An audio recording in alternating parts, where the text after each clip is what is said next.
but all our staff have been urgently called back to the factory to work overtime because of the tariff increase.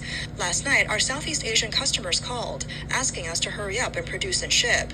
The boss said we should prioritize foreign orders. The big factories we work with are also working nonstop.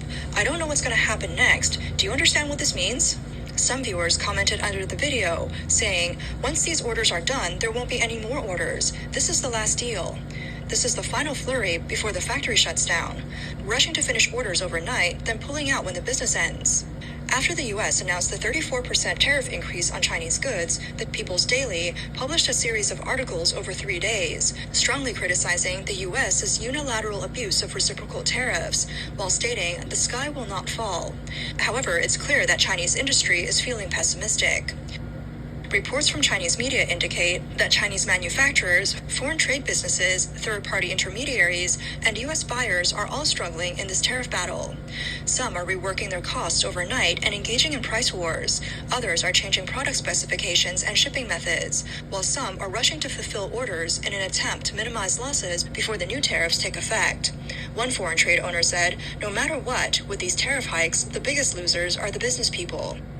Mr. Zhu, an e-commerce entrepreneur from Jiangsu, told Radio Free Asia that the U.S.'s high tariffs on China will lead to the collapse of many e-commerce businesses. He said, we are definitely affected. The impact is huge, and there's basically no profit left. We just can't keep doing business. Many e-commerce businesses in Jiangsu and Guangdong can't operate anymore. Everyone's in poverty now. The time of hunger and instability is coming. Just the other day, I met an elderly man in his 80s who was cursing the leaders, saying they've ruined this country.